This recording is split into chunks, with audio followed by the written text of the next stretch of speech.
that music or is it just me? No, the music. Can you hear me? Okay. So the music is playing. Why is it not playing back on my end? It's playing. It's going. Because it's for the listeners to hear the music. Okay, So okay. I ain't gonna complain. Look, the computer doing a whole bunch of stuff at one time. So let's see. I was like, do I have something up in the background? I thought my music was playing in the background. I was like, hey, I'm over here vibing. Welcome in, everybody. We are live. Yeah. Are we live? We definitely are. Yes, we are live. And Miss Reagan is still loading. Okay. Yeah, I can hear you guys now. I can hear you. Good. All right, y'all. We're a little bit past 7 o'clock, but we're gonna make it do what it do. This music is sending me. Tia, you're muted. Go to the background music and stop it.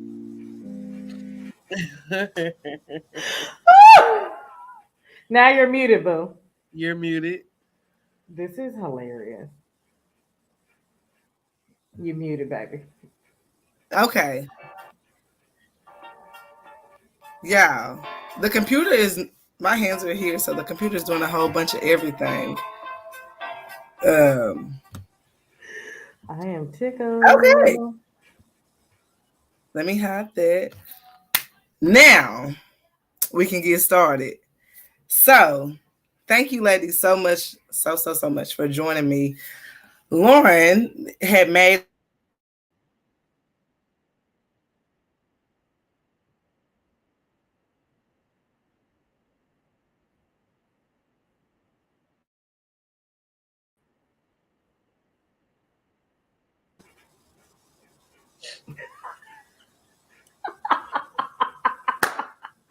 Did we just do a redo countdown? We did. And Tia is muted. I am tickled right now.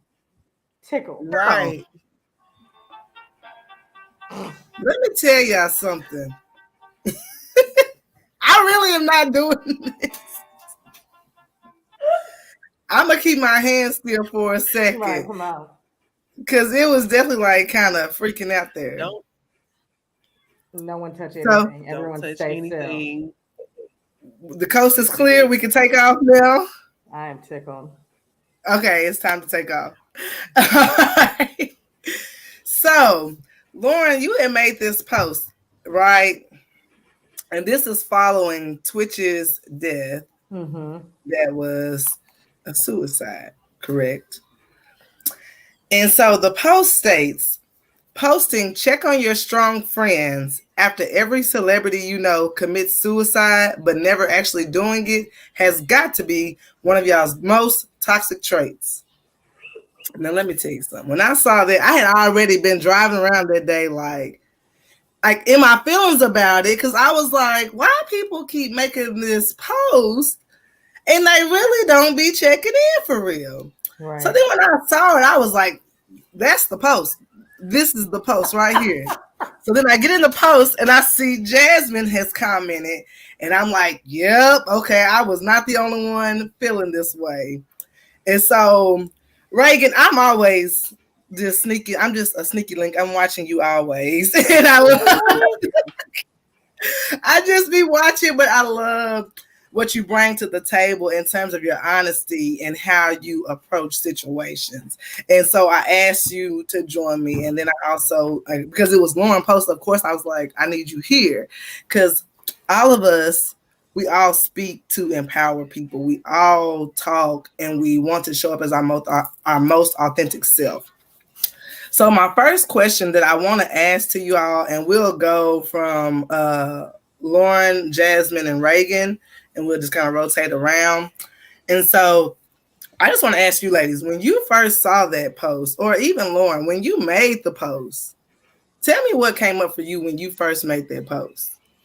So I work in the area of grief, right? So my podcast, I have a podcast on grief. This Too Shall Suck is about grief. And one of the things that really, I don't know, bothered me about the whole situation, number one, right now, just in general, seasonal grief is at an all-time high.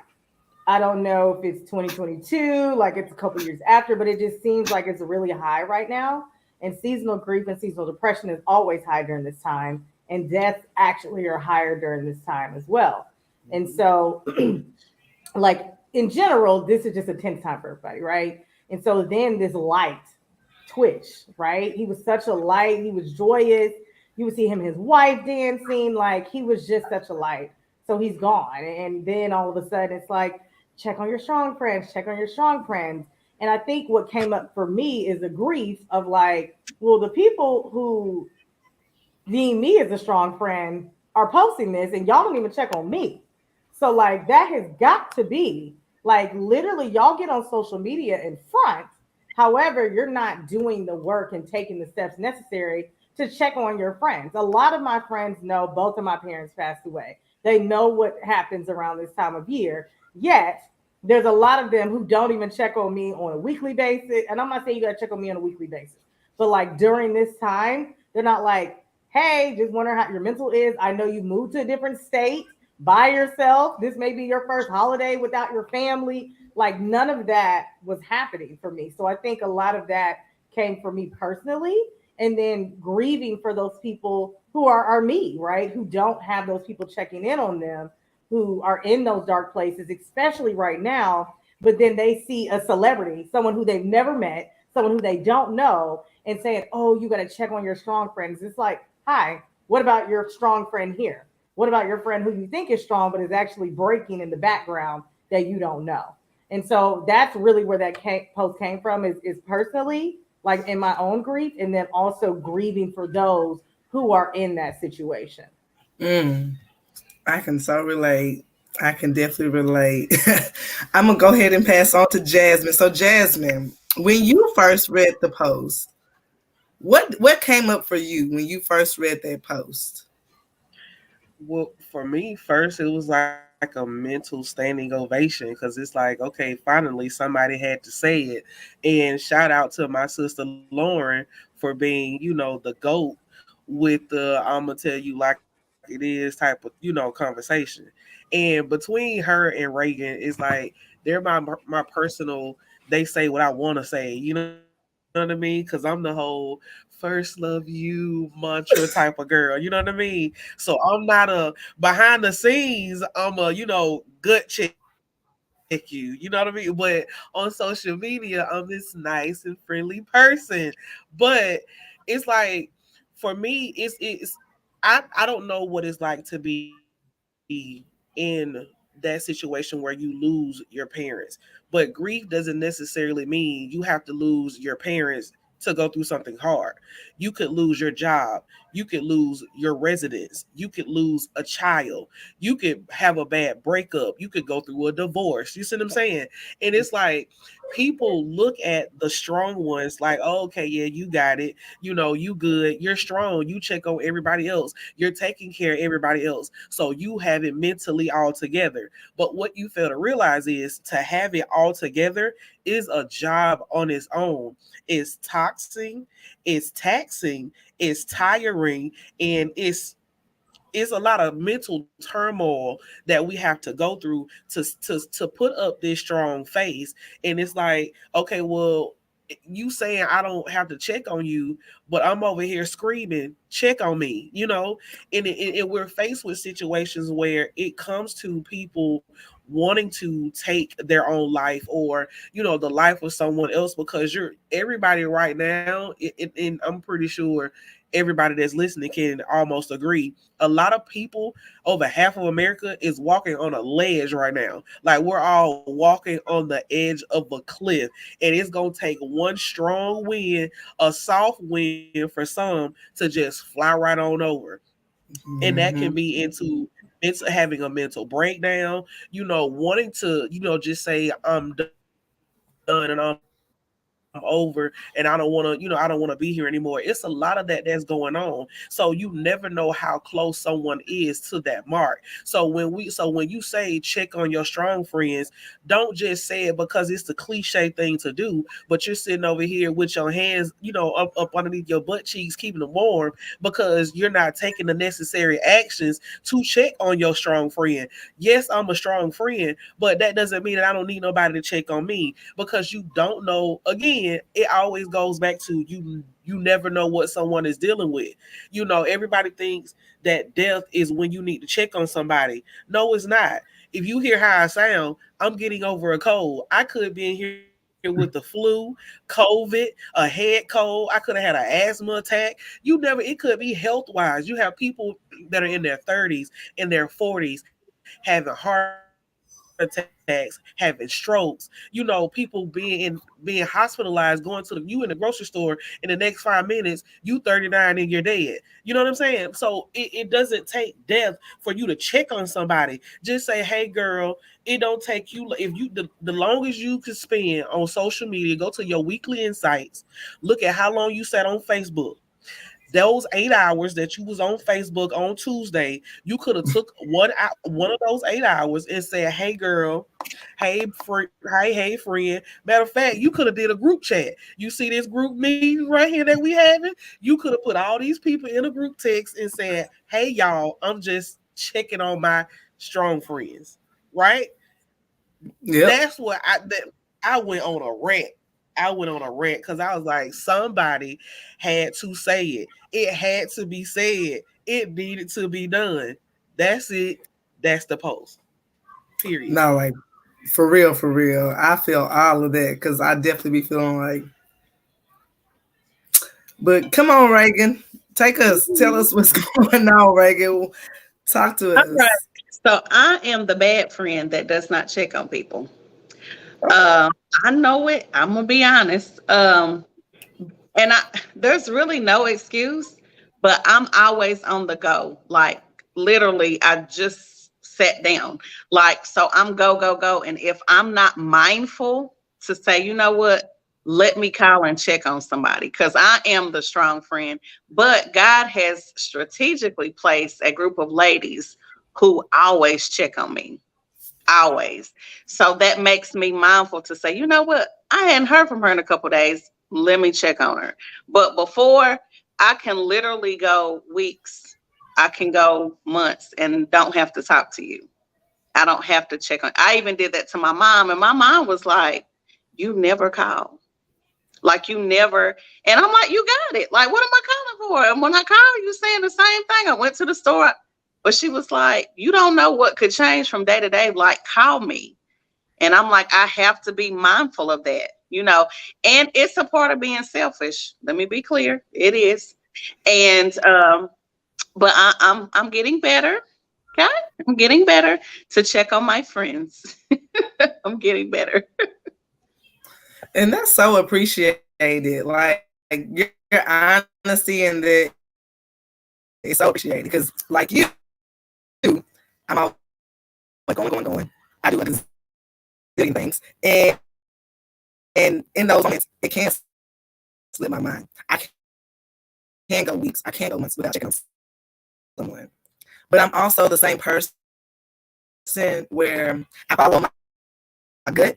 And a lot of times I catch myself listening to a podcast or some kind of a song about that person, and I'll text them right then and there because they came within my soul and in my spirit to reach out to them. But when I saw this post, it took me down through there because I guess a few days before that happened, there was another post about single moms reaching out and saying that they are needing help. But they're the strong friend. Everyone's like, girl, you got it. You're doing great. You're such a good mother. And I'm like, how often does this happen to all of us? And then it happens, and you see everybody like check on my strong friend. And I'm like, well, why y'all check on us when we were struggling with X, Y, and Z? Why you not checking on us now? Like you, Loryn. I lost my father this year. August. And when I look back on that moment, I was checking on everybody else during that time. Everybody else. I got you again. I'm pulling into the thing. But yeah, I was checking on everybody else during that moment in my life. And when I finally just got to that point where I crashed. Yeah, your mic is going in and like, out. We can't really hear you, dear. It keeps going in and out really bad. Yeah, your mic. Yeah, yes, sir. It's your service. It's your service. Oh my goodness gracious. Let me see. I don't know how to See, now that's trying good. to like Yeah, it's good. am I still No, that's perfect right there. That's Stay better. there. That's better. I live in the country, so don't mind me. And if I'm too far away from the Wi-Fi box, it'd be like, yeah, no. I can't hear. Okay, hear me now? Y'all can hear me or no? Yes. Reagan Y'all can hear me? I think it's whenever I'm. I can't hear y'all. I'm I gonna can hear go you, out. Reagan. I might just need to call it a night. I'm gonna go out and I'm gonna try to come back in. Sorry, guys. I'm sorry. Okay. Okay, go So ahead. can y'all still hear me or no? I think it's whenever I'm touching the computer, it like freezes up on me. So I was saying that when my father passed away, I found myself being the one that was checking in on everybody else. I was calling everybody, like, how y'all doing? Y'all straight? Make sure everybody else is good. But whenever I crashed out, no one came to say, how are you really doing? You know, underneath all of that. Now, granted, I have a few friends that, am I doing it again? This is sad. It's like when you start talking, when you get excited into it, that's when yourself is like, what it sounds like to us is like, when I crashed, I fell, and I was there. It's the devil. It's the devil. It's the devil. He don't want this. Every time. Every time you start talking, No, we're trying to save somebody's life tonight. And see now you sound fine, but when you go into talking, you sound like it get chipmunkish. Yeah, it get chipmunkish. So don't get excited. So in other words, I need to take my time. In other words, but I'm not gonna be long. I'm gonna mute out and see if that helps. Okay. All right, but yeah, so just waiting for people, and I like found myself actually waiting. I said, I'm gonna see who's gonna reach out, because I've been reaching out to everybody all year, despite. Thank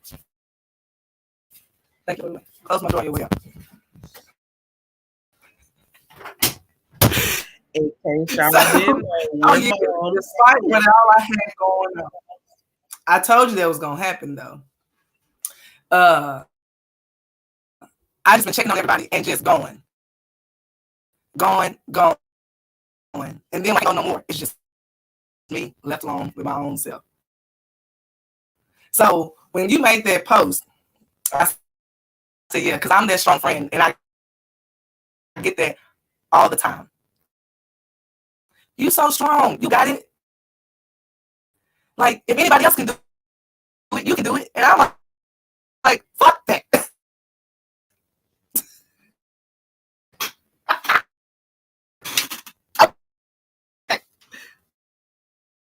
I was passing the question on. I'm gonna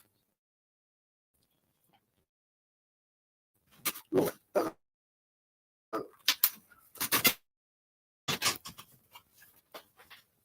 Tell me when y'all can hear me. Can you hear me now?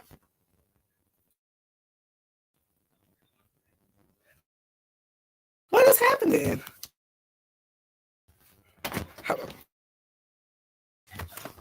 Can you hear me now?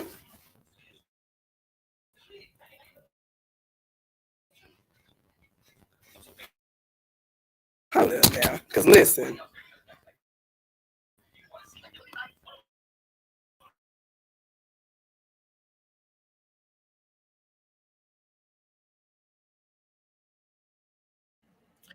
Yes, Now, no. okay, do it again. I can hear something. Can y'all hear me now? No. Somebody else speak up while I move around. Oh, let's try I'm cracking up. your Maybe you thing just real need to quick, Mike. sit like right next to the modem. Just right next to it. Just sit on top of it. Right. Can you hear me now? Yeah, I can hear I'm you. going to the Wi-Fi box. No, that's fine. We can hear you Okay. now. Hold on, Mike. Hold this real quick. Just hold Hold it this real for me quick while just I hold ask it this for me. question. Ziri. Ziri, take the tablet in the other room. Let me come in the living room. So my next question, while I get myself situated, is tell me how you have been able to identify toxic traits in your friendships and how do you address them? Mm. You want to start first, Jen? And then we'll circle back? No? Okay.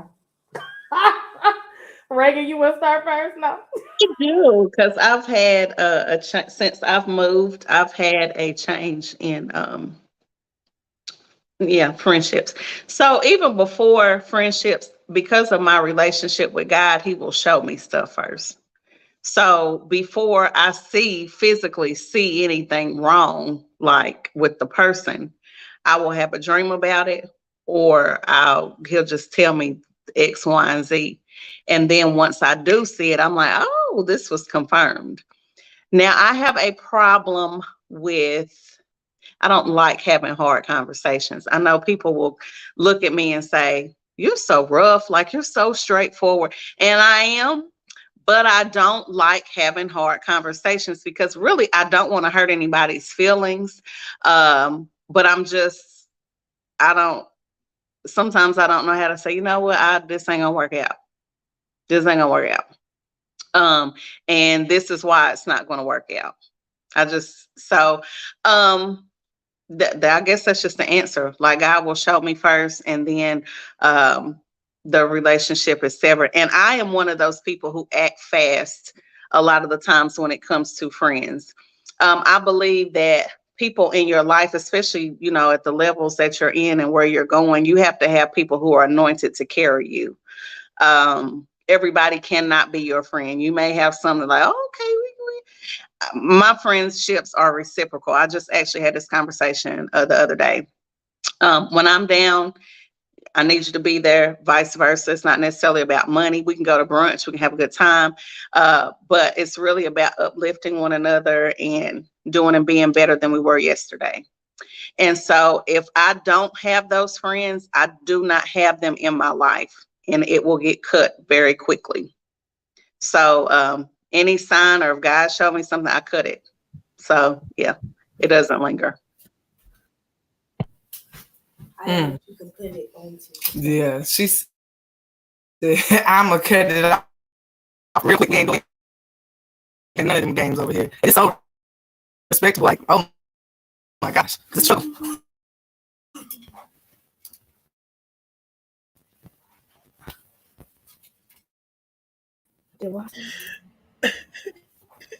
Lord, take over. I'm sorry, Tia. It's just like you trying real hard, and it's just like nope. And Jazz is really trying to push me to go, and I'm like, Jazz, that's not how this works. You're in the middle, like goes like this, okay? But it's fine. That's Jazz's toxic trait is making me. Just kidding. So it's funny, right? So I have a love-hate relationship with the word toxic because I think it's overused. Number one, I think it's very much overused because people are like, "Oh, that's toxic," and I'm like, everything's not toxic. Sometimes it just doesn't work for you, and that's okay. That's totally fine, right?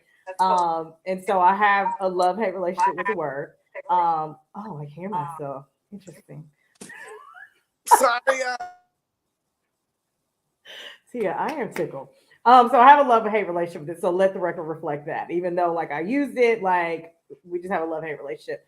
But where I'm at now in my life, kind of like Reagan, like I am, I don't want to say rebuilding friendships. I am reevaluating and really taking inventory of all of the relationships and friendships I have in my life.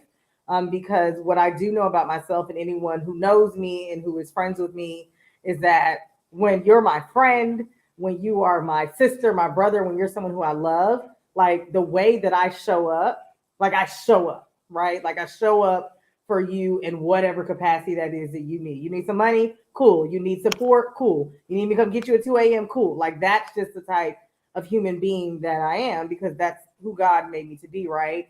And so I'm in the space of trying to understand of is the way that you show up for me okay with me? Because I know that you're not going to show up in the same way that I am because we're just not built the same, right? But is how you're showing up enough for me? And so right now, people may say, "Oh, they're toxic." I don't think it's toxicity that I'm looking for. It's looking for the way that you're showing up for me, and is it enough for me to move forward in this friendship? Because just because I've been friends with you since we were 12 years old, I'm 35 years old. Things have changed, right? You've changed. I've changed. The world has changed. Situations have changed. We've grown. We've grown apart. Maybe we didn't talk. Maybe we talked, right? Like things have just changed. And so it's not necessarily for me like identifying those toxic traits. What it is identifying is for me is if you're showing up for me in a way that is conducive to me in my life, where I'm at right now at 35. It's not the same that it was when we were friends at 25. But now at age 35, I need things differently. I need to move differently. I need you to show up differently. To Reagan's point, like if I cannot carry everybody. And that's something that I had to learn. So like sometimes I need you to carry me, right? Like me and God have a real, I'm like, God, listen, like, woo-wee, I ain't got it. So you're gonna have to send somebody, right? And like you need to be that one that he sends in those situations.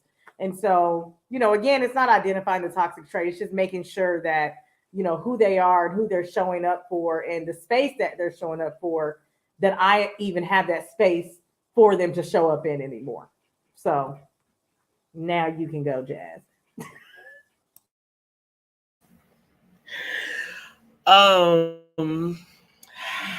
Have I been able to identify toxic traits?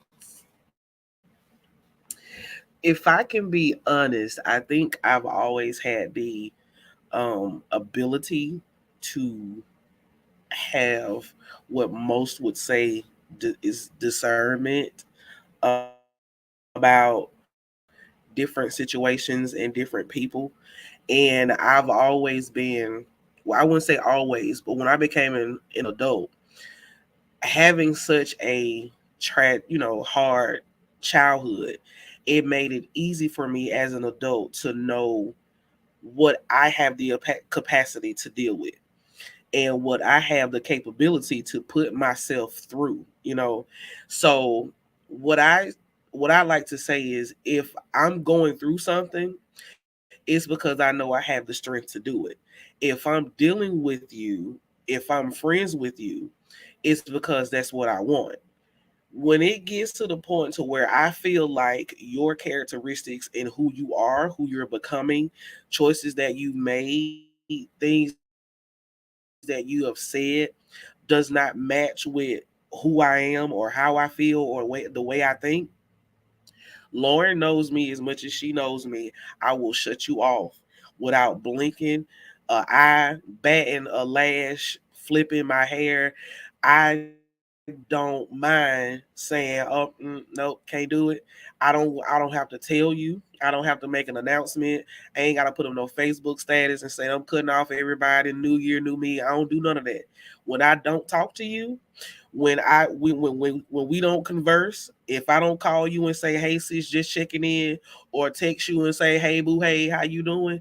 You already know what the deal is. because people, I don't put myself out there. Like, I don't put up a fake, I don't put up a front, I don't wear a mask. What you see is what you get. I'm a fluffy girl that like to have fun, and when you cross that line, that's it. And people that know me know that. You see how Loryn just put her whole head in her hand. She know me. You know what I mean? And she knows just that's just how I am. I don't sugarcoat it. So, but when I, just to answer your question, when I identify whatever toxic, a word that I feel is overused, but is very relevant in today's society, is narcissistic. You know what I mean? Like, okay, you just, I don't, that word get on my nerve. It's so narcissistic. I don't, that word gets on my nerves. Okay, excuse me for being the one in the group tonight that gotta go there, but I just have to go there. Okay, it's aggravating. Everything ain't narcissistic. Everything is not toxic. People are just built different. Like Loryn says, it's what can you handle from a person? What can you deal with? A person is going to show you who they are within a minute of meeting them or within 2 months. It don't take long for you to find out how a person operates. Hang around them long enough, talk on the phone long enough, and you'll get it. And that will let you know, am I willing to be friends with this person? Am I willing to call this dude my brother? Am I willing to call this girl my sister? Because everybody can't be sis, everybody can't be bro. You know, and that even goes with family, not just friends. If I feel like you're a toxic cousin, or you are narcissistic, or I know you just trying to get something from me, then I'm gonna be like, hey, cuz, I love you. Yeah, bye. See you at the family reunion in July. I'll holler at you. You know what I mean? We gonna eat these ribs and this chicken. You gonna go your way and I'm gonna go mine. Okay. And that's just that. So I know how to understand and recognize what I'm willing to and what I'm not willing to deal with. And if I don't want to deal with you, I won't. I'm sorry. Yes, Miss Reagan. I have a question. May I ask a question? Okay. So I don't know if y'all go through this, but I do. So because I, do my little talks or whatever, there's quite a few people who inbox me and ask me different questions, and they feel like I know a lot more than I really do, because I really low key do not. Just a good guess. But I had, when I, let me see how I can say this without sounding conceited. People are drawn to me like this, like this. And while I love to deal with people, I'm a people person, but it's like, how do you say, I'm going to be friendly to you, I'm going to be nice, I'm going to help whatever I can do, because I show up to people as like a very friendly, but then they want to get attached. And I'm like, hold up, like, I don't, like, I have a core group of friends. This is my core group. And then I have people, the others. What can I do to say, hey, without hurting people's feelings? Because it's been times where I'm like, I had somebody tell me, like, okay, we can go, we can work together, we can do blah, blah, blah. We can meet at the coffee shop. And I was like, yeah, no, I don't do that. Well, they ended up saying I was stuck up. They blocked me, spread rumors about me. Like, it was bad. And so but I go through that. So how can I, the person who does not like to have confrontational conversations, say, look, it's a separation. Here's a boundary. Okay. How can I set that boundary so I'm not hurting anyone's feelings? I like how y'all over Um, So for me, in answering your question, sometimes it's not a conversation that has to be had, with people. You have to know how to set your own boundaries. Just because someone sees your green active light on Facebook, don't mean you have to respond to their messenger. Okay. Let me go. Let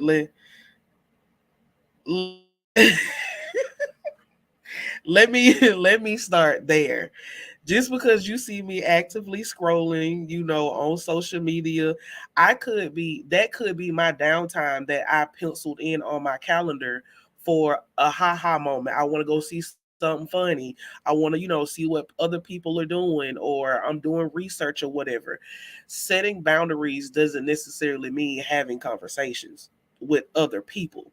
It could be just you saying, okay, well, thank you so much for the offer, but that's not something that I would like to participate in. And also, you got to understand that everyone is not going to accept your boundaries. Everyone is not going to appreciate you setting boundaries. They don't, and they won't.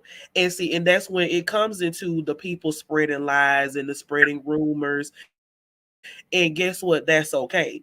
That just means you reach that celebrity status that they do to everybody else. And that's fine, because what people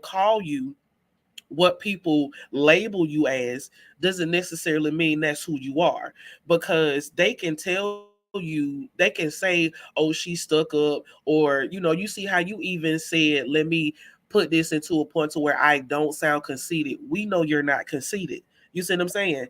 It's We have to put label on ourselves or give warning labels so other people can be comfortable when we approach a situation or a conversation. I'm not a warning label type of girl. What you see is what you get. You know what I mean? And I'm saying, I'm just answering, the question to the best of my ability, and I hope I'm not being offensive. But sometimes a No, I conversation is like not it. warranted, for setting boundaries, because I have to protect me. At the end of the day, I'm the one that has to live in my shell. I'm the one that has to live in the house that God gave me. And if I allow you to come over here and interrupt me at any given moment, put me in a situation that I don't want to be in, meeting at Starbucks with 15 people that I don't know, that I probably will never see, that you may not understand nothing that I'm talking about, just because you want to be in my presence. It's taxing, it's toxic, and it's tiring. You know what I mean? We on triple T's tonight. We we not doing that. So It be is. comfortable. Be comfortable with knowing how to appreciate the boundaries that you set for yourself, and staying firm in that, and know that it's okay. You let them talk. That doesn't mean that you're conceited. It doesn't mean that you're arrogant. It doesn't mean that you're, stuck up. You just don't want to be bothered, or that's just not what you like to do. And that's okay. Oh, Jasmine, you said a whole Yeah, word. you said a lot, because I'm like, okay, can you do a post on my page and say this? And I'm going to say, Jasmine said, and then it's going to be okay. Okay. Because, So right. sometimes you just want to be politically correct, but you just can't all the time. You can't. And I'm tired. Like, I'm tired. And I don't want to. That's what I want to say. I don't want to do this. So I don't want to. Reagan, so I am you in the sense of that a lot of people with my podcast, they send me emails. And I am very much in a space where I never want to feel like above them. And so I do respond to people. I send voice notes. Connect with them. I'm like, hey, is there anything you need in your grieving journey? Right? Like that's the space that I'm in. And it does cause what you're saying. Because what I realize is that people genuinely, what I've realized in this journey is people genuinely just want connection, right? Whether it's with you and you've created a space for them to feel, number one, like that's important. You've created a space for them to feel, and then you've created a space for them to feel seen, safe, and heard. And so that's why they feel that, oh, I can hang out with this person, or this person can do this for me, or we can do that, right? And in those moments, for me specifically, which I think might help you, is when, for example, the girl, like you said, who was like, oh, we should do this and go to Starbucks and etc. When those moments happen, I just say like, oh, thank you so much. I'll definitely keep that in mind for sure. I'll let you know if I do something like that in the future, right? And keep it at that. And 9 times out of 10, they're gonna keep trying, because it's happened to me several times. Like they're like, hey girl, I'm in town. Do you want to get drinks? Right? And then I'm like, oh, well, I have some work to do tonight. Like, but it doesn't like taint them, right? It doesn't make them feel any less connected to me, right? But I think they start understanding like, oh, I can't just like reach out and touch her, right? Because I think the thing is people believe that because you're a certain type of human being, or you respond in a certain type of way, or you have a certain safety about you, that they have access, right? Safety and access are not the same thing. I can make you feel safe. That doesn't mean you have access to me, right? And I think for me, and it seems like for you, you're a person who walks in a room, who does these things, who speaks to people. You create safety. You create people feeling seen. You create them feeling heard, right? But that doesn't mean you have access to me because I make you feel seen, safe, and heard, right? I didn't have somebody who made me feel seen, safe, and heard. So I created a space where I can feel seen, safe, and heard. And you just happen to feel seen, safe, and heard in my safety space as well. But that doesn't mean you have access to me, right? So, like, with those moments, I don't necessarily think it's even like, yes, it's a boundary thing, but for me, I'm just very much like, oh, again, thank you so much. Like, yes, I would love to sometime. I'll definitely keep that in mind in the future and just kind of keep it at that. And they're going to keep trying. Like, let me be clear, they're going to keep trying. But like, eventually, like, people understand after a while, they stop. And I'm telling you that from experience, as opposed to just being like, oh, talk to these people. Like, because it does. Sometimes you're like, Right. And here's the thing, like, I don't mind helping. Like, yeah. And I understand, our call as people, especially when you're dealing with people, is not always convenient. And Absolutely. I understand that. But I am learning to be more present, not only for people, but for myself and for my daughter, because I can't help you if I'm not okay. And I can't preach to you guys if my daughter's not okay.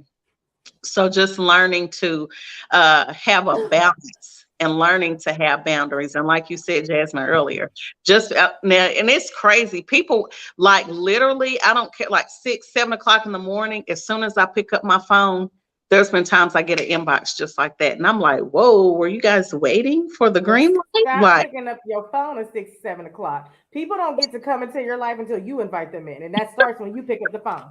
yeah.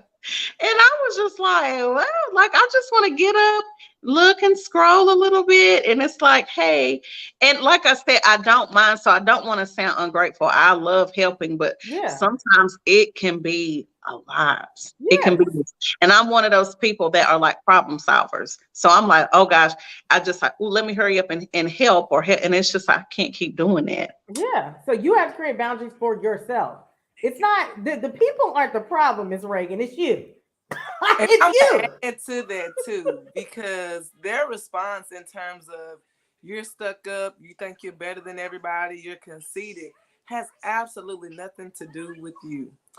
I have gotten that my entire life because when people see me out about with other people or doing whatever I'm doing, I'm giddy, I'm laughing, I'm just full of life. And then when they come to me and maybe we're not on the same wavelength, we're not going in the same way, I'm like, yeah, no, like you said, I'm busy right now, or maybe next time. Something has to happen in the universe for us to align and have that divine timing to connect. But right now, it might not be the time.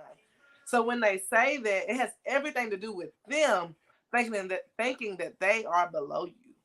Well, I don't even. Absolutely. So I think a little bit of that, but I also think sometimes sharing these things that we're experiencing, I share these with people. I'm like, hey, yeah, I'm just like really tapped out right now, or like I'm having a really griefy day right now. So like I'll hit you back. Like again, to your point, like I'm really not like I want to make sure I have enough for my daughter. I want to have enough for me today. So can I get back to you? I want a couple days. If you share that with people, 9 to 10 people understand.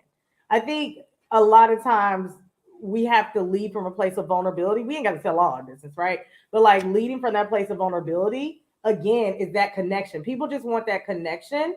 And so when you're vulnerable, it allows them to be vulnerable. And you're like, yeah, today's just not really a good day, but like, I got you.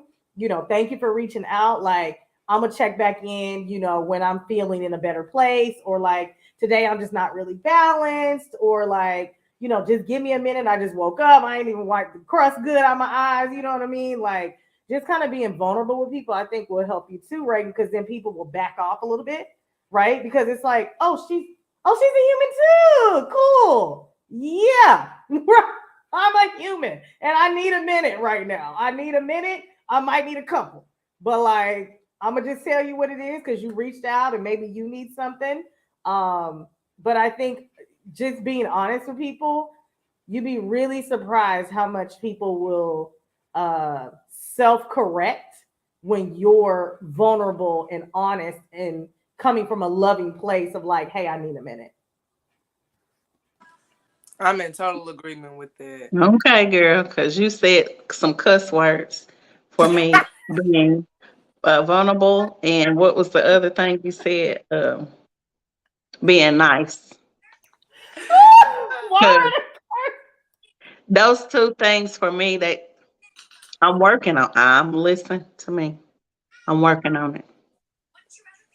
Because when I'm over something and I'm like, get away from me. Like it's no nice. Working on it. Working on it. It's the buildup that gets you there, right? And like you gotta have to hit them with that before you get to that point of like I'm over it. Cause I'm a helper, but I like by default, and I will just do it despite if I know I can't even do it. I'ma just do it. But I've had to start leaving some people on red and then come back to it. Like cause sometimes I accidentally click on the message and I don't be trying to open it yet because I ain't ready.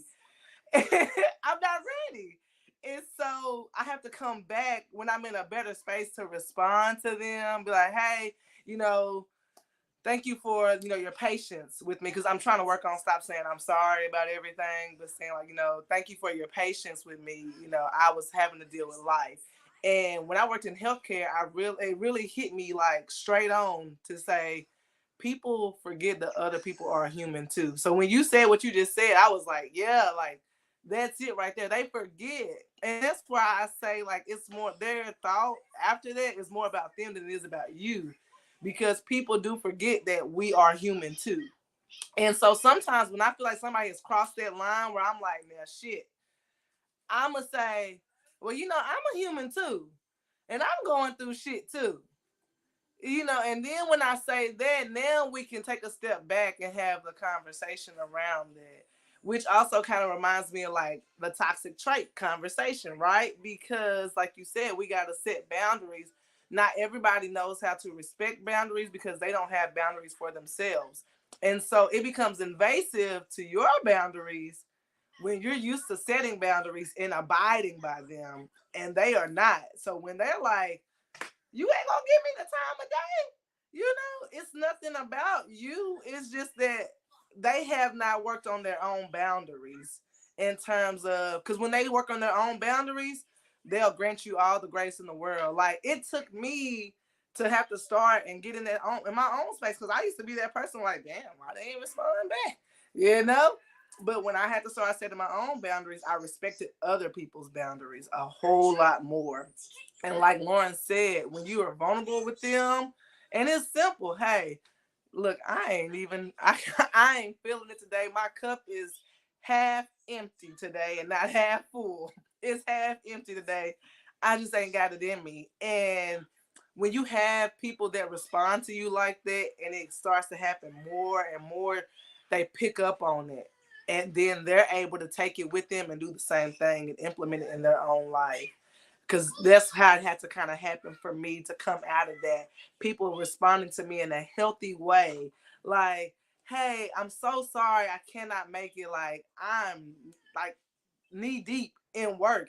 I really just cannot take the time out of my day right now to handle this. But, if I get a chance, I'll get back with you. And if not, it's okay. Like, I think it's okay. It's totally fine for that to happen. So, yeah, Reagan, don't feel bad. Like I said, just cut it earlier. Like, whenever that happened, just hit them with the, yeah, like, I probably won't be able to today, but thank you for the invite. and that way you can just push forward. And then if they come back and it's just not like, because I think whenever that happens, they keep coming back and it's just not aligning. It's a matter of like your energy is not aligning with theirs. Because sometimes like like when we're operating a certain way and they come in with another kind of energy, because they might be wanting help that requires professional help.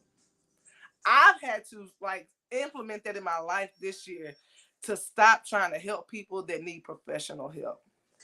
And because I'll try to take it on and I'm like, wait a minute, I'm not the therapist. And then when I'm going to my therapy session, I'm talking about that shit. And I'm like, this ain't even that. But I'm so frustrated because they done dumped it all off on me and I took it. So yeah, like I've had to like start rewording, like, you know what, when they start like spewing and going, I'm like, have you thought about like seeing a therapist or like, you know, getting some help about this? Like, because honestly, this is kind of above my pay grade. Like, I can't even do nothing with this because I'm struggling too. So that would be my response into like handling. I definitely agree with Loryn, which will lead me into the next question. Did we all answer your question right then? First of all, let me answer.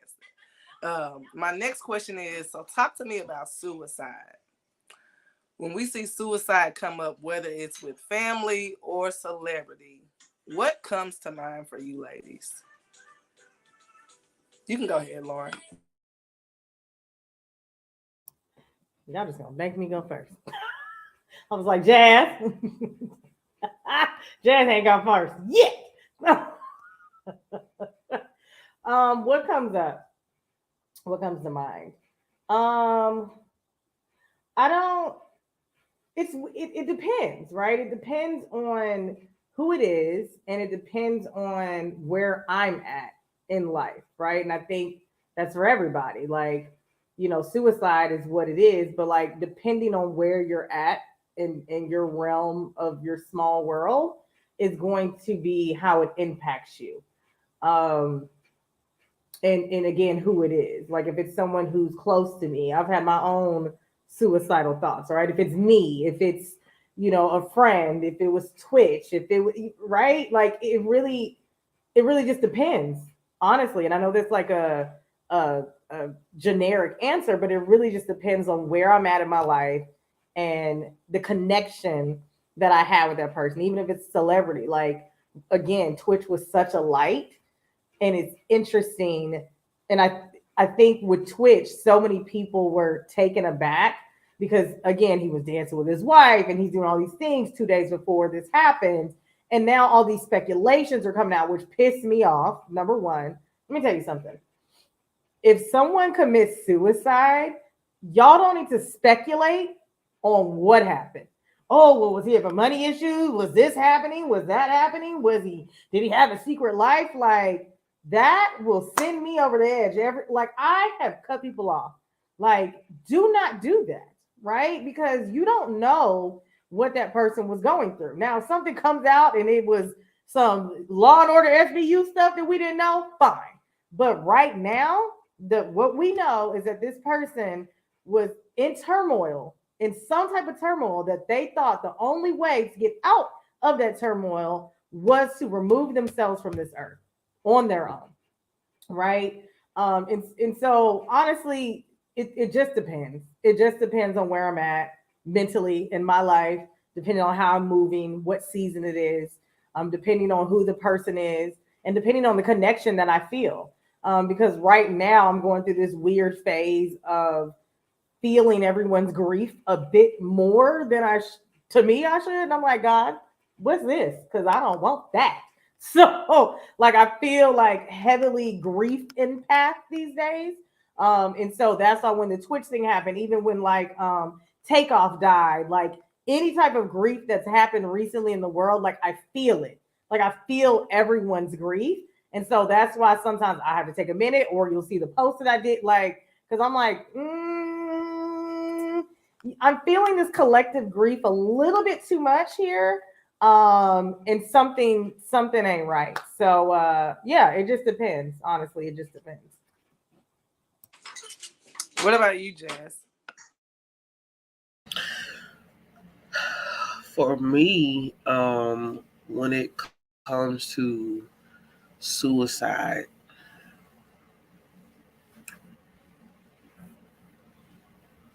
being a mom, if I'm honest, I think about my kids, you know. And the reason why I say that because it's a lot of things that a child goes through that, you know, as a parent, when we become parents, sometimes we forget what it's like to be a kid. You know what I mean? You forget that you have other mean kids out here.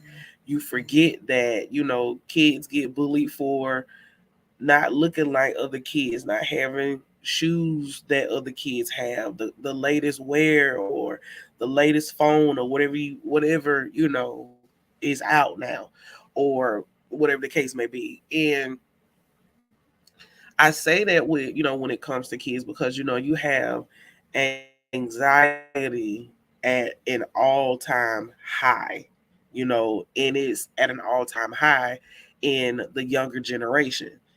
And anything can make a kid flip.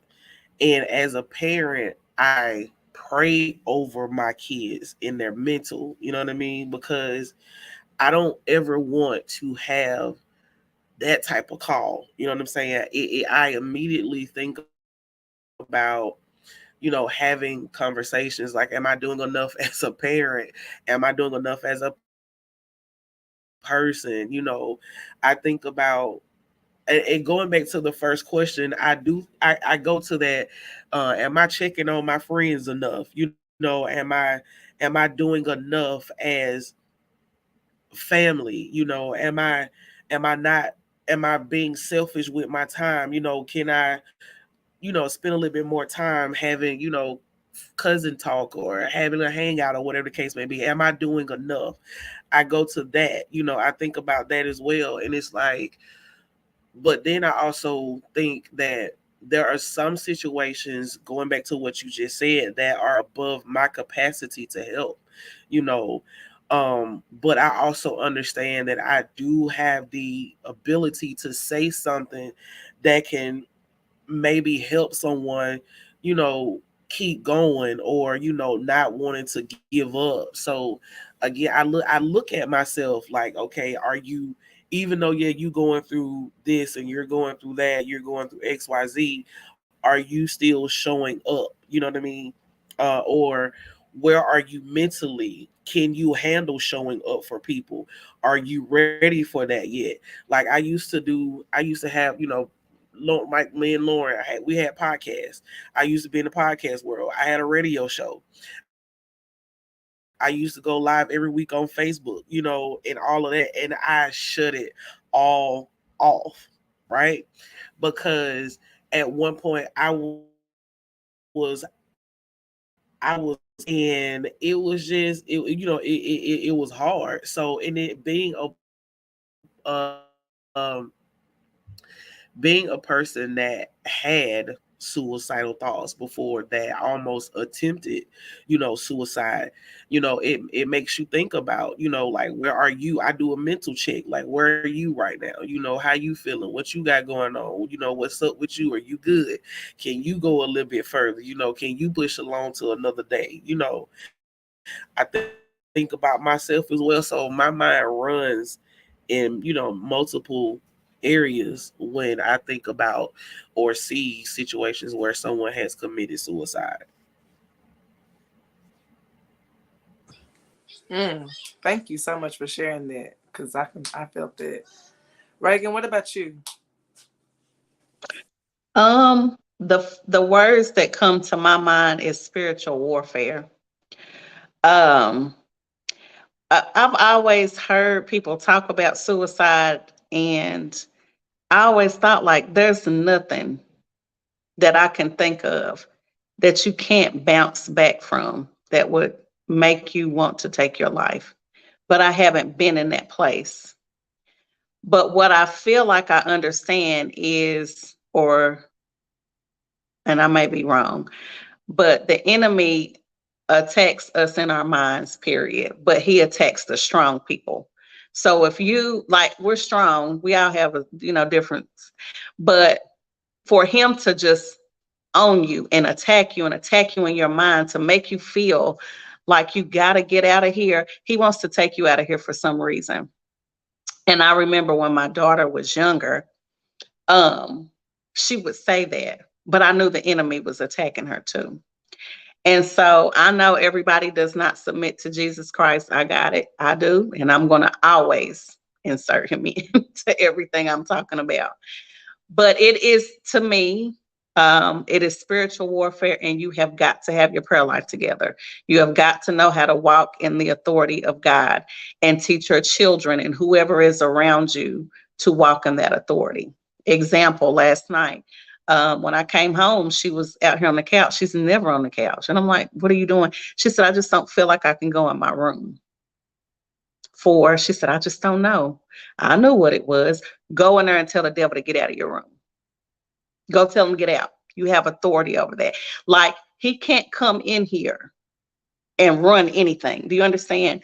And so going back to the mental aspect of it, that comes from checking on your friends. That comes from open communication. A lot of Black folks, we're just now getting into learning how to communicate properly. But we have got to learn how to open up to one another and say what we are feeling. But we also have to learn how to have safe spaces to be able to feel comfortable in doing so. I know I have dealt with a lot of women. Most of those women are attracted to me too, for they have been in bad friendships. And they haven't felt safe to say, you know what, I slept with this married man, or I'm cheating on my husband, or, I had this abortion. And people will, they'll sit with that and think it's the end of the world, and they want to take their life, when really everything that you have had happen to you is a learning lesson to build on and make you grow. And so I just think the thought of it makes me mad when I hear about it. It makes me mad. When I saw him, I was like, he was a strong person, and the enemy came in and took him out before his time. Why? Because he was a light to the world, and he fell under that, and that's very unfortunate. It's very unfortunate, but it makes me angry. It makes me very angry. I don't know what else to say behind it, but it makes me angry. It I, does.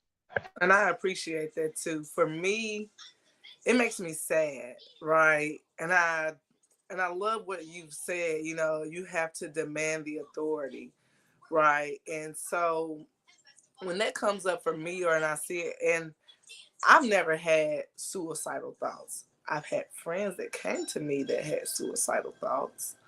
And my approach, and even with my kids, my approach always is, you are in control of you. If you're feeling this way, I need you to ask yourself, what is going on with me? Why do I feel this way? And I need you to openly communicate that. Why? Because you probably are giving out what you cannot give out. All right. And I tell when I'm talking to friends or anyone about this, and they bring it up to me, I say, so what can you do for you? What do you need? How can you be supported? Because I think when people are in this space, they come with a mentality of, no one wants to hear this. I don't, what if I tell somebody this, what will they think of me? Right. And we, like you said, we have to offer that space for them to be able to come in and say, here's what's going on with me. And when that happens, I load up resources. Like I got like a little template that I have in my notes that I send to my friends, that are loaded with podcasts, YouTube videos, books, like all the things that brought me out of dark places, right? And I tell them all the time, you've gotten to this dark place, but I need you to come out and get a little bit of light. You have to change one thing, at least one thing. If you haven't read a book in a while, pick up a new book today. And I always offer a challenge to them. I challenge you to go and check out this podcast. I challenge you to text me back once a week and let me know how you're doing. If I forget to text you, you text me, okay? Let me know. When stuff is when you feel like shit is just too it's too crazy for you, call me and let me know you need me to come to you or you want to come to me. And we can just sit here and we can just lay here and we can do whatever. But don't suffer that in silence. And I always try to like really, really push to them to not suffer in silence. Granted, I suffer in silence a lot. However, I don't have the courage, right? And like in this, oh, nope, you didn't find nothing. But I find that when people who commit suicide, like you said, Reagan, those are strong people. Because it takes a strong individual to go forth with that. The body is not designed for you to inflict pain on itself. It's not designed for that. So you have to have some kind of like strength about yourself to go forth with that. But I think people hide behind their smile, and I'm notorious for it. But because I'm notorious for it, I can see through it. And so I have like now when I'm talking to people and they're smiling and everything is good, I'm like, but is it good? Like good, or like, good or okay, it's fine. Like, and I'm like started to communicate like, don't give me a superficial answer. So you tell me I'm okay, I'm gonna tell you that's a superficial answer. Find another emotion to tell me that you're feeling. Right? Go ahead, Reagan. Did you complete your thought? Yeah. Okay, sorry. No, I'm a bad interrupter, but if it's there, it got to come out. I'm sorry, girl. Thank you. Um, this is where I say, being anointed to be my friend or your friend or any of your friend, you have to be anointed. I'm a dumper. I don't hold on to anything. I don't care how I'm feel. If I put a post up at 6 o'clock in the morning, I was dreaming real hard last night. I needed to talk to somebody. I'm going to, if you text me back, I'm calling you because I need to dump. I don't hold on to anything. And if you're my friend for real, you know it. And my friends answer the phone. I don't care. 9 times out of 10, they're answering the phone. If they can't, they're gonna call me back. Like I have to have those friends. Seriously. And they all probably need to be at somebody's therapist office because I do dump. I'm serious. I don't, but I have to do that. I have to. Let me see how I can tell this. There's a story of someone that I know that I just found out that has recently gone through a lot of stuff. A lot of stuff. Somebody close to me. And there's some things that they never shared with me, but they are like still living through the lens of the things that have happened to them. And they're not happy in their life. Matter of fact, I've never seen them happy, like for real happy. I never want to be that way. I never want to be that way. So for me, and I think everybody, we need to have safe spaces of friends, like for real, that I can call you. If you don't, I think everybody needs to have at least one or two. I'm blessed to have seven of them. That's unusual. That is very unusual. But we have got to have those spaces where we can dump. Yes, get therapy. I'm not saying they're the substitute for therapy, but my friends are my therapists. I remember I went to 2 different ones and they told me nothing was wrong with me just because I can communicate what I'm saying. No, ma'am, I got some stuff going on. I need you to help me. We have got to be able to talk and feel comfortable talking. And here's the thing that upsets me. I'm going to say this and move on, that we all have problems, like everybody. So we should never feel uncomfortable saying this happened. I went through this. I was molested. I was raped. I had several abortions. I messed with this married man. I messed with this married woman. I had kids out of the way. There's nothing new under the sun. It's all been done before.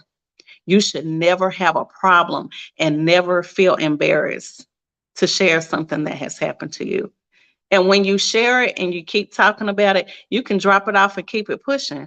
Everything that has happened to me, my ex-husband's passing, my divorce, my marriage, have built my business. I get paid off of the things that have happened to me because what the devil gonna pay me back? So I'm sorry. No, right? Because that part, the devil gonna pay me back. I need that back for real. Cause and like you said, I think we have to be better about that, telling folks what happened because that is the safe space. When I tell you I got pushed down a flight of steps, when I tell you I got choked until I blacked out, I've now offered a safe space for someone else Yeah, who, because I don't say, girl, for real, me too. like, girl, he just blinked. I had on makeup last week to cover my black eye. And now I can help you. But before I said that, I could not help you because I didn't know. You hold it, Rock? No. Let me tell y'all. Y'all, this is so funny. But I do. Whenever we talk about stuff like this, it's so serious to me when people come around me and they feel this way because it's something going on. And like this past year, last year, my cousin was killed in domestic violence, right? He was killed by the female. The entire summer, I told him, I said, you need to leave her because she will kill you. I'm telling you this because I was once the woman that was ready to kill somebody, right? Like I said, and that only happens when people stop loving themselves more than they love somebody else. And I don't want to be that person, but I feel this way towards suicide too, right? Like we stop loving ourselves because we have given up so much of ourselves. So when I called him, when we talked that one day, I said, hey, now look, I'm real serious. You need to leave her ass because she will kill you. Like, I'm serious. And I'm looking at him as straight eyed as I can be. And he was like, no, she ain't going to do that. The very next day, I got the call. She stabbed and killed him, right? So I'm like, huh? But after that, I told myself then, I said, yeah, no more giving up me for somebody else. So when my friends come to me about suicide, hey, quit giving up yourself for other people. You got to take care of you. So that's my spiel on that one. And I'm going to move on to the next question because that like it gets under my skin a little bit when I think about it. And I want people to quit hiding. Like Reagan said, everybody going through something, but nobody's gonna know how to help you until you open your mouth and say what you're going through. So my next question following that is, how can we offer a safe space to people or communicate in a healthy way? My kids is acting crazy right now, y'all. They right here acting crazy. So that's my next question. How do we offer a safe space and like communicate, teach people how to communicate in a healthy way? I think, and I'll try and be quick because I know it's getting late and the kids acting crazy. They're probably sleeping. Probably like, Ma, it's bedtime. Oh, right, right. So On the live. you said she want to be on the live. She's trying to get on the live. See, you know what I'm saying? It's bedtime because you starting that crazy, it's time to go to bed. So, and I know Christian back there looking at Jazz like, I'm about to come over there.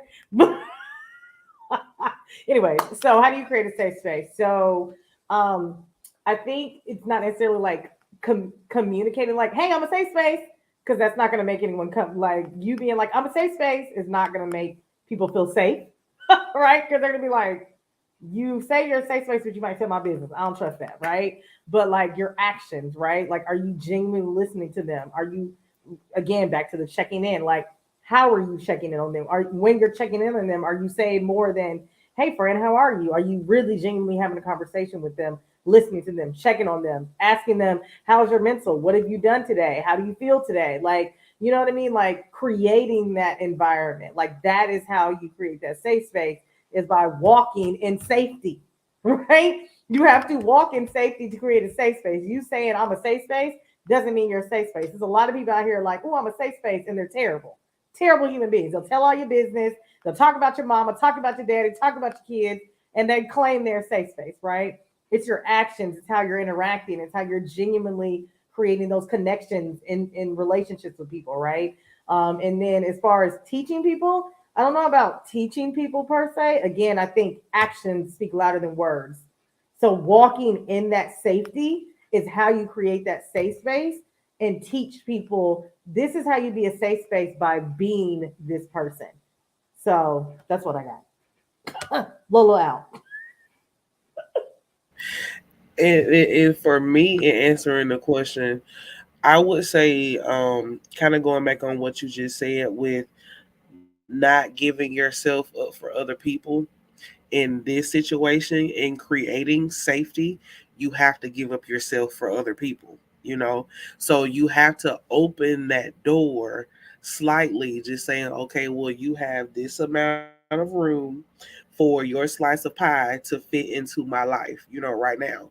So whatever you need that you can feel in here, however much, however long that is, go ahead. I'm here.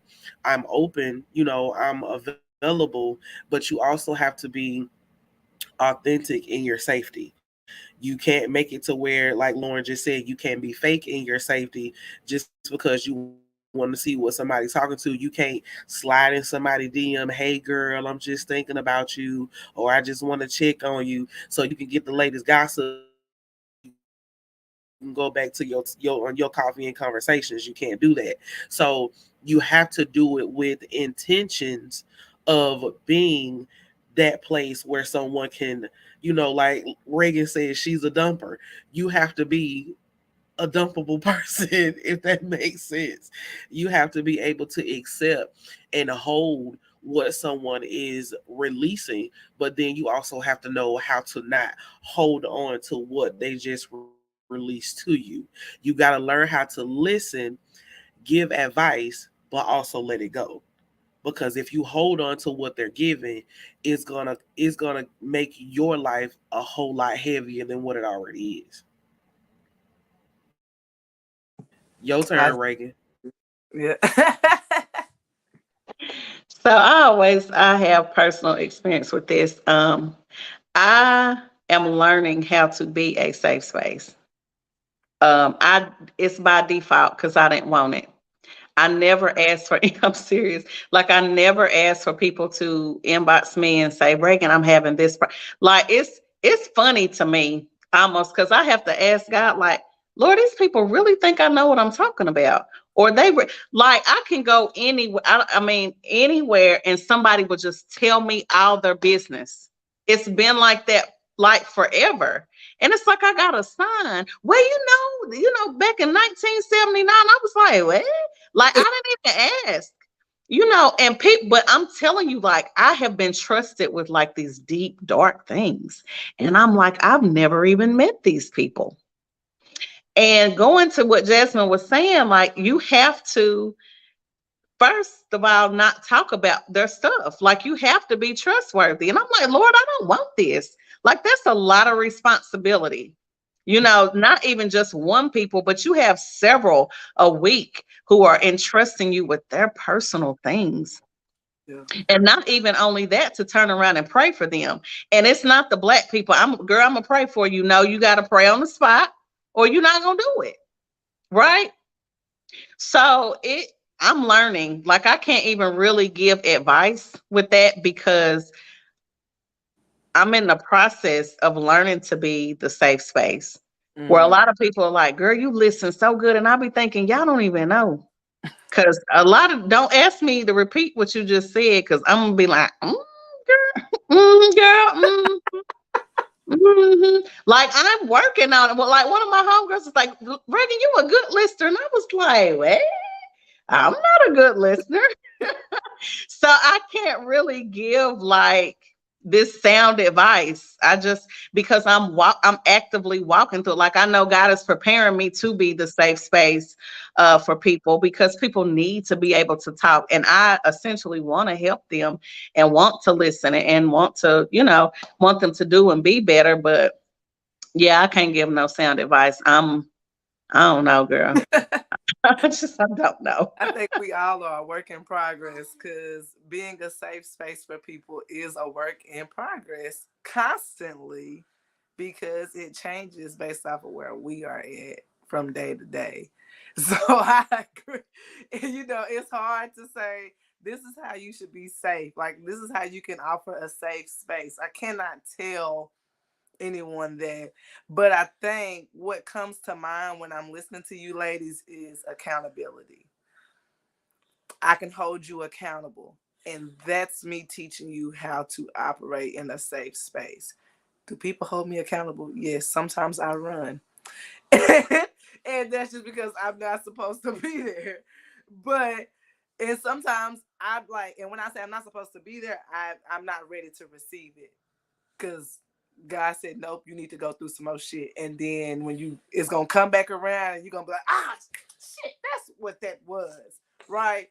But I think we've kind of summed that up in terms of a safe space overall. This whole call, we're being vulnerable about where we are, what we're doing. We're gonna hold you accountable when we check in on you to see where you at and what you got going on and what you're doing.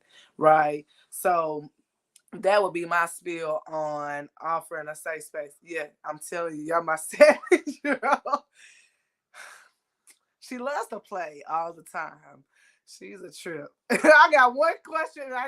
We got two more left, and that's it, y'all. We gonna wrap this thing up because she gonna be cutting up, and next thing you know, she'll be over here. So, my last question to you all is: what tips do you have for anyone watching this live? Overall, just any kind of general life tip that you would offer anyone. I don't know what that means. I can't really You said life tips, so I said go ahead, life tips. First of all, first of all, I'm finding me a whole new group of friends. Okay, no, I'm just kidding. Well, tips that I could have for anyone watching this live. For one, um, know that silence is louder than you think. When you operate in a certain type of way, when you have people that observe you, that are used to you, that know you, when you start acting differently, we notice it. When you're going through, we may not say anything, but we know. So know that life can get hard, life can get rough. Is biblically supposed to. You're born in iniquity. You're born in trials and tribulations. Things are going to happen. Things are going to come up that you may not have control over, and it is okay. Like Reagan said earlier, there is nothing new that's under the sun. People lose things. People, go through things. People have to suffer in different situations. The one thing that I can tell you is don't be the reason why you're suffering. Don't be the cause or the common denominator in your detriment. Don't allow your actions to put you in a situation to where you think about wanting to just let it all go. Don't be the reason why people disassociate themselves with you. Be able to be open enough to talk about, like, if I can't, if I don't get you in there, so I'm gonna say this and then I'm gonna mute my line. Reagan said it best: become a dumper. Don't hold it in. Be strong enough, because it takes a strong person to let it out. You know what I mean? Not calling you weak because you keep it to yourself, but it takes a strong person to be vulnerable. So if you don't do anything else, find that person or that group of people that you trust with everything that you have, that you trust with your life, that you can tell your life to, that can help you come out of situations that you're in. And that group of people need to be someone or people that are in situations or predicaments that you ultimately want to get out of. want to be in. So find people that you may feel are stronger than you, and that's who you go to, because they're able to help you out of those situations because they've been through it. So they know what it feels like, and they're able to give you that advice to on things that you can do to come up out of that. And it's not the whole, like I said, you know, oh baby, I'm gonna pray for you, you know, let's pray about it. Okay, I want something else other than that. What are some additional resources that you can give me? You know, so find that group of people that can give you resources in prayer to get you out of your situations.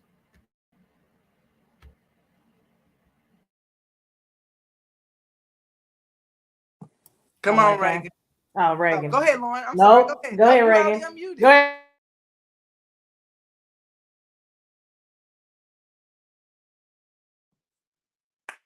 Like I say, any minute All now. right.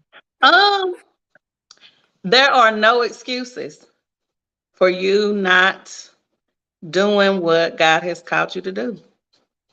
I had a conversation with one of my homegirls, and I have to learn to show people grace. I don't ever look at myself, but I look at others. So I'm very hard on others. But when it come to me, I'm like, show me some grace. I'm like, well, you don't show me any. Like, what are we doing?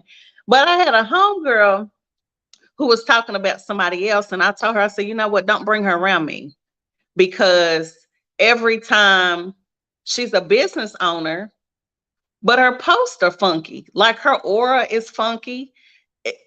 It's just you say stuff and like you sound crazy, and I would never do business with you ever.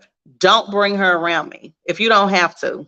And she was like, well, you know, she's got X, Y, and Z, and this happened, and they died, and I said, listen, I almost lost everything. Well, I can say I can get a T-shirt with it. When my ex-husband went to prison, I almost lost everything. I needed to get food stamps and couldn't because they said I made too much money. I had 16 credit cards in debt. I almost lost both of my houses and all the cars. We were at the food pantry. Like I went from like over 100 and some odd $1,000 in debt to now only $5,000 in debt, which is not debt. If I could go from nothing and find my ex-husband on the floor dead, don't come to me about what you're not supposed to be doing. And when he got out, we had good credit. Like, I don't like excuses. Well, my mama died. How long ago was that? And I know that's a hard loss, but here's the thing, because we're saved, we know that it's borrowed time anyway. And yes, grieve. I got it. Grieve. But you ain't got long to sit there. We got long. You're going to see her again. You're going to see him again. Get up and move. Wouldn't your mama be proud to know, look at my baby, she done made it. She didn't sit at this spot this whole time. She made it. Look, Reagan, because when they come to me, okay, what we going to do? My homegirl called, she said, Reagan, you know, I want to do this business. I said, look, when you come to me, just know I'm not listening because I'm going to tell you what to do. And you got to do it. If you don't do it, I'm off of you. Like, don't call me back with this other, like, I don't like excuses because they are excuses. I started all of my businesses with less than $75, less than. And I have made a whole total move to Houston by myself with no help, literally, besides Jesus. That's it. Remove the excuses, take accountability, and tap into your God-given gift so it can make room for you. That's my thing today, guys. First of all, Reagan, why you choke some people like that? Because everybody got a bubble in their throat. I didn't mean to, but I did, because people love to throw out excuses. If you ever really listen to people talk, they keep an excuse. They keep one in the back pocket. Well, girl, you know I was late because I gave y'all an excuse because I was like, I'm tired. I've been out all day, but guess what? I'm here. I'm here. I can't give you an excuse. I can't cash an excuse. What if I didn't come on here and some big wig was done tapped in on the live and I didn't come on? I missed my opportunity because I'm tired. I stay tired, but you never know what opportunity you're going to miss. You got to show up anyway. Remove the excuses. I ain't got no money because I didn't have no money, but I still have a business. What we talking about? Nothing. Mute your phone. Come on, Loryn. Speak good.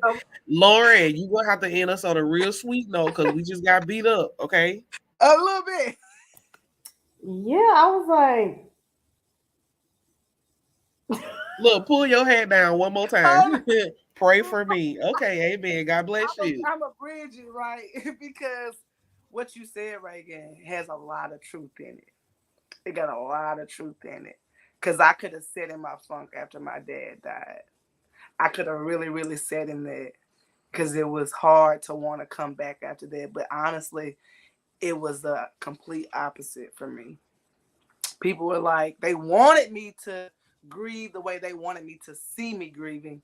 And that was not what grief looked like for me. It was like you said, my daddy would been done cuss me out if I was sitting on my ass somewhere crying. And let me just say this, and some people won't subscribe to this. Sometimes God will remove certain people in your life to push you to go somewhere else. Baby. Because sometimes people will look at people like they are, like my ex-husband looked at me as his God. And we had several conversations. He was like, man, you everything to me. I said, stop saying that. Because I'm not. I'm not. But you never know what God will allow to start elevating you and getting you to walk into your purpose. Because that person could essentially be in the way. You never know how God moves stuff around. And yes, it hurts. When my daddy died, it hurt. It hurt. When my ex-husband died, it hurt, but I saw why he died.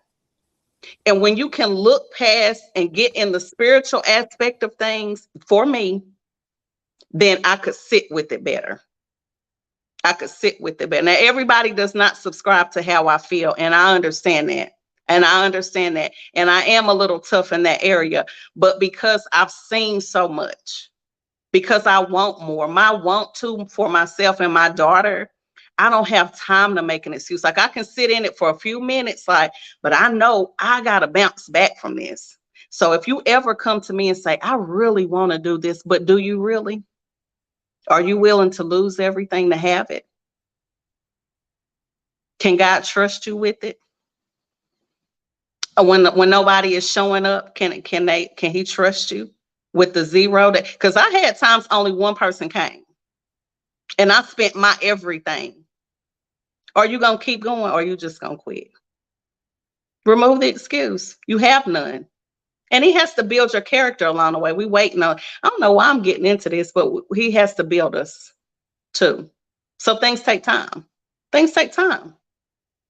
I'm gone. I'm sorry. Goodbye. No, because come on in the room, baby.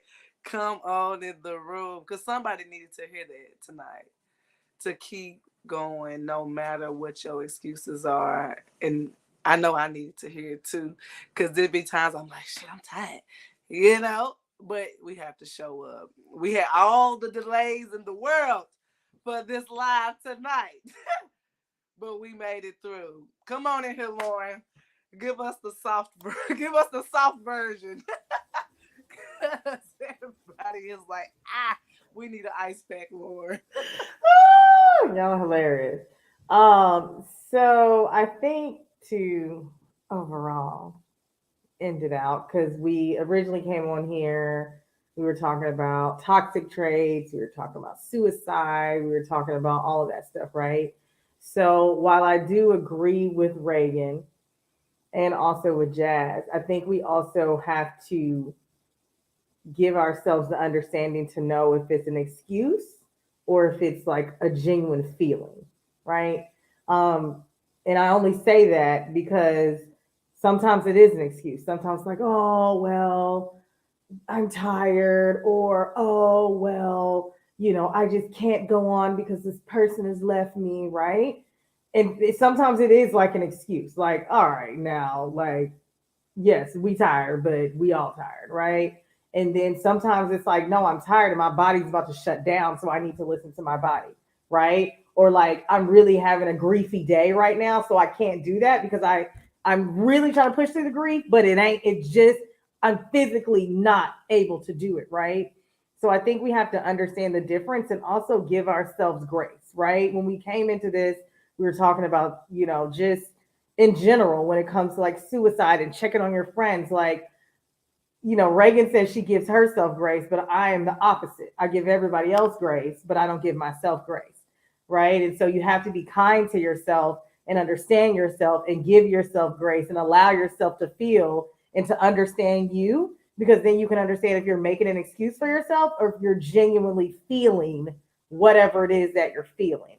And I think it gets convoluted because we don't know ourselves, because we don't give ourselves enough grace, because we're not kind to ourselves. We're not kind to other people. We're not kind in general. The world is not a genuinely kind place.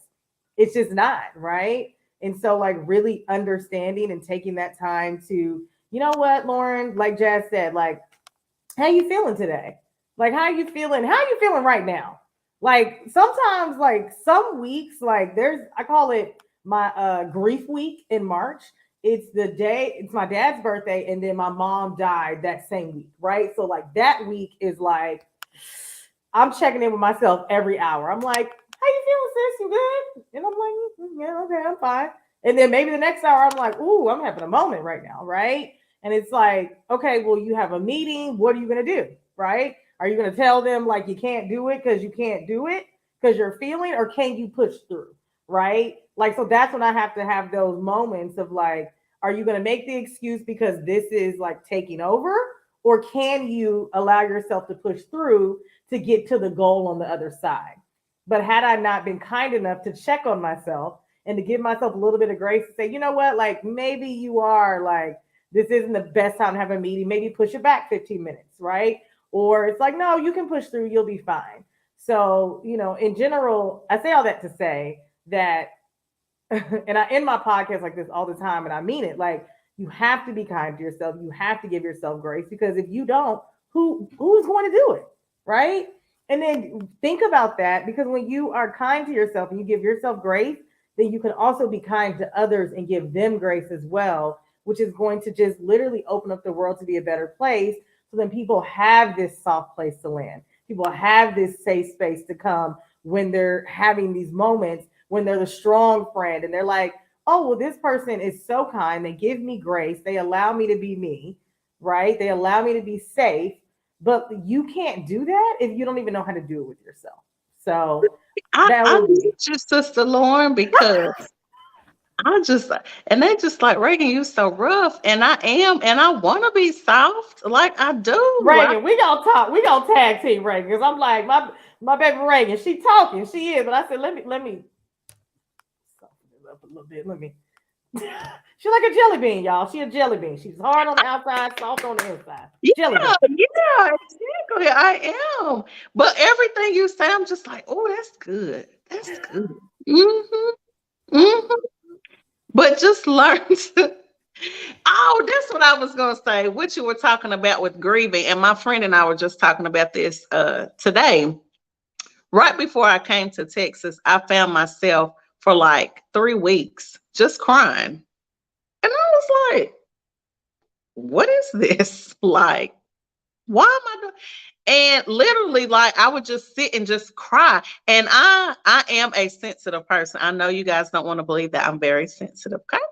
And I was just like, but I'm not a big crier, like, oh, everything's falling apart. I'm not that person. But I just felt like every day I was crying and I didn't know why. And so I asked God, I said, Lord, why am I crying? He said, because there were times in your life where you picked up and moved on and did not grieve the situation that happened to you. And so you're grieving about stuff you don't even know about, but you have to do it, because where I'm taking you, you don't have time to grieve over the old stuff. Now you might have some new stuff, but you got to get rid of the old stuff first. So I'm like, oh, okay, God. So the grieving process, it is, but I don't be wanting to sit in it, Sister Loryn. I don't want to be there too long. No, you 3 don't weeks gotta is sit in good. it. Listen, you don't have to sit in it. You just have to allow yourself to feel it, right? If you allow yourself to feel it, you're not going to sit in it. And I Yeah. think that's the thing. People are so scared of grieving that if you just allow yourself to let it happen, you're not going to sit in it. Like, but people are like, I'm not gonna do it. I don't want to sit in it. No, I don't want to do it. And it's like you, okay, so it's gonna come to your point. It's gonna come. Grief is not gonna let you just like slide.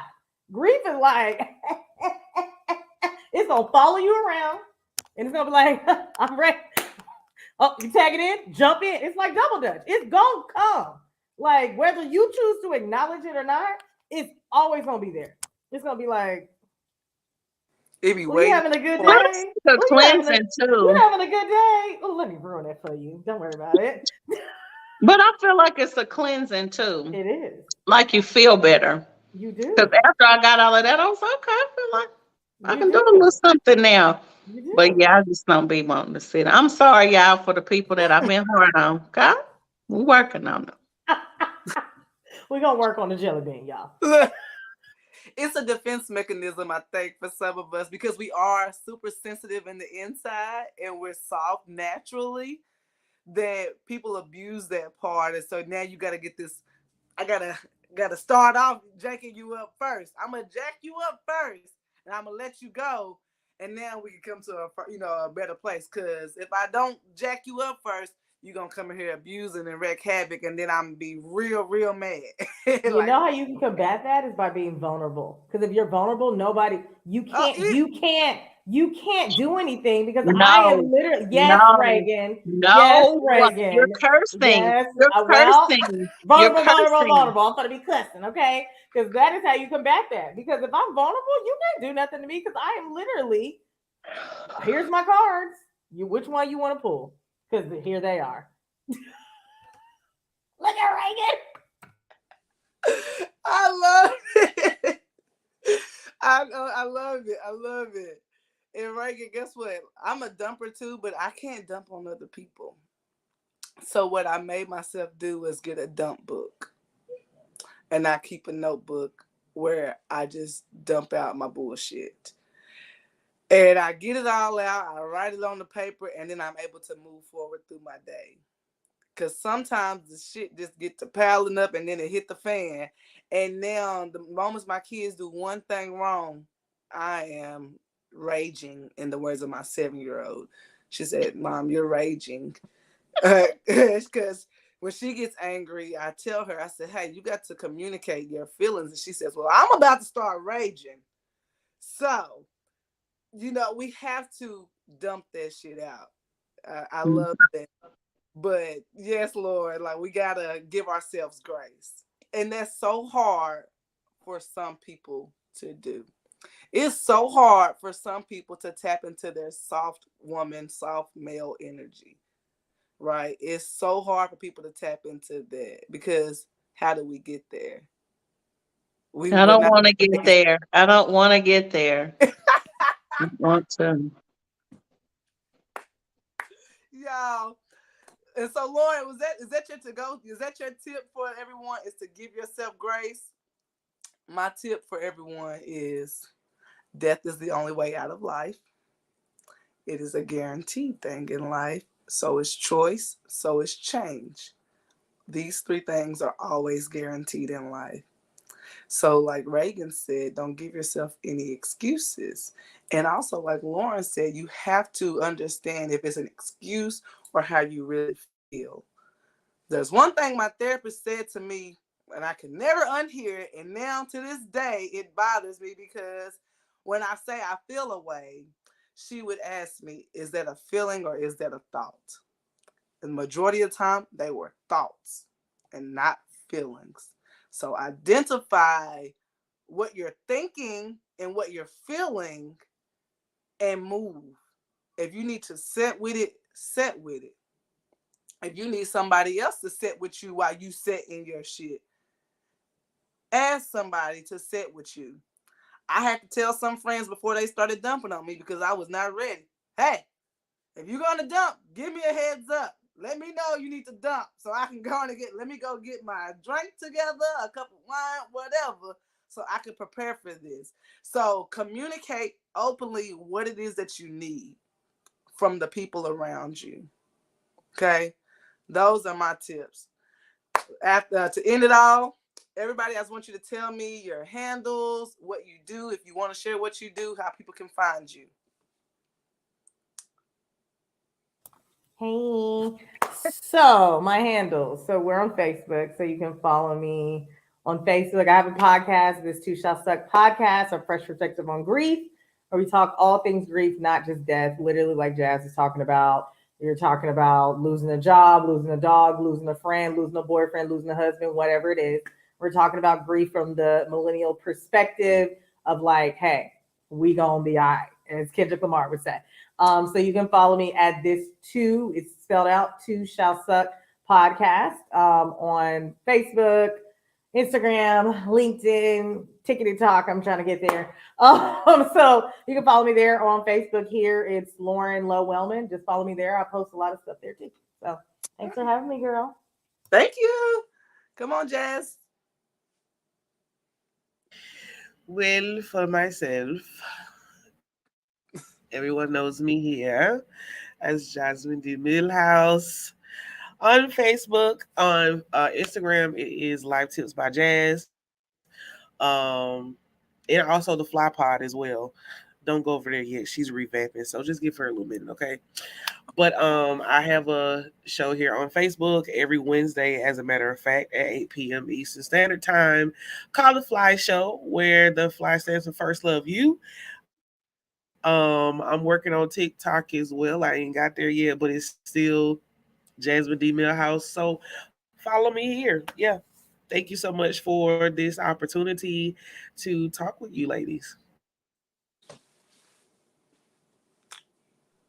All right. Thank you guys for having me on. I appreciate it. I am All Things Reagan, Regan. I typically deal in women's empowerment events and also relationship events. I have a dating group called Dating is Dead Who Killed It. And I just recently released a second workbook to show women how to actively build their perfect man from the inside out. And I know a lot of people are like, that doesn't happen, but it can, because based on Habakkuk 2 and 2, write the vision and make it plain. So if you have ever written a goal down and had to work toward that goal, you can write what you want down for your husband, and you can make sure that you can make sure that you can work on yourself in order to maintain and keep the husband of your dreams. So I'm on TikTok, All Things Reagan, Facebook, All Things Reagan, and Dating is Dead. Y'all, thank you, ladies, so much. And then y'all know me, of course, as Tia Gray, Coach Tia on my other page. Also, Maid Concierge Service, my transportation company, and I'm also an author. And I have a book coming out in March of next year, Finding God, Good Orderly Direction. So that book is coming out in March. So, ladies, thank you all for coming on here, because this conversation is so needed. You know, people will come back and listen to this podcast, to this I want to say podcast, but they want to come back and listen to this live. If you got friends that are going through suicide, if you are having suicidal thoughts, please reach out and get some help. But thank you, ladies, so much for your time tonight. I appreciated you all thugging it out with me through all of my backwoods and, everything that be going on, and my kids while they're making shadows and all their, their sly remarks. So thank y'all so much for joining me tonight. Until next time, ladies. We out, y'all.